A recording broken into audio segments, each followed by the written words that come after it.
Hello dear student, आज हम discuss कर रहे हैं एसएससी एमटीएस 2023 में पूछे गए क्वेश्चन को। देखिए हमारा मॉर्निंग शिफ्ट का हमारा क्वेश्चन है। देखिए हमारा क्वेश्चन क्या कह रहा है कि द बेनिफिट्स ऑफ रीबिल्डिंग ना पुनर्निर्माण के जो लाभ हैं आर क्लियर, वो स्पष्ट हैं। कैसे कि हेल्दी और फर्टाइल सॉइल के। ठीक, तो यह कह रहा है कि बेनिफिट ऑफ रीबिल्डिंग पुनर्निर्माण की जो फायदे हैं हेल्दी मतलब स्वस्थ और फर्टाइल और उपजाऊ सॉइल मतलब भूमि के आर क्लियर, वो स्पष्ट हैं, उसमें कोई डाउट नहीं है। ठीक, अब इस अगर सेंटेंस को हम ध्यान से देखेंगे तो देखिए हमारा सेंटेंस यहाँ पे आया है, वर्ब यूज़ की गई आर। तो आर हमें पता है जब सब्जेक्ट हमारा प्लूरल होता है तो आर लगाते हैं, सब्जेक्ट सिंगुलर होता है तो इज लगाते हैं। पहले देखेंगे सेंटेंस का सब्जेक्ट कौन है। अब देखिए यहाँ पे आया एक तरफ आया बेनिफिट्स आया है, द बेनिफिट्स आ गया, और एक रीबिल्डिंग हो गया, हेल्दी और फर्टाइल, ये वर्ड हमारे पास आए हैं, 3 वर्ड यहाँ आए हैं।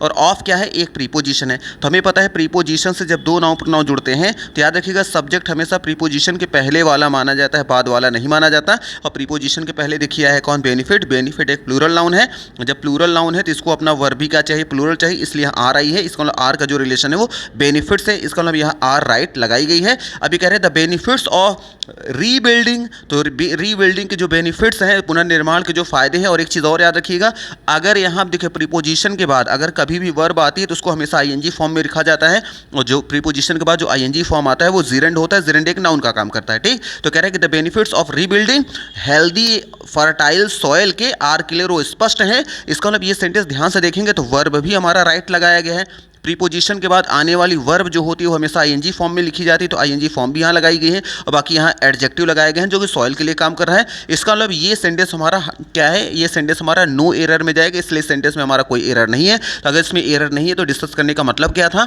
इसलिए डिस्कस करके यहाँ पे किया गया है। कुछ ऐसे सेंटेंस आपके एग्जाम में आते हैं जो नो एरर के भी होते हैं, इसलिए वहाँ पे हमेशा हमें एरर ही सर्च नहीं करना है, ये भी सर्च कर लेना है कहीं सेंटेंस नो एरर में तो नहीं है। तो इसलिए सेंटेंस हमारा नो एरर में जाएगा। नो एरर का देखिए ऑप्शन नंबर आया सी में, तो इसलिए हम सी नंबर को यहाँ पे टिक कर देंगे।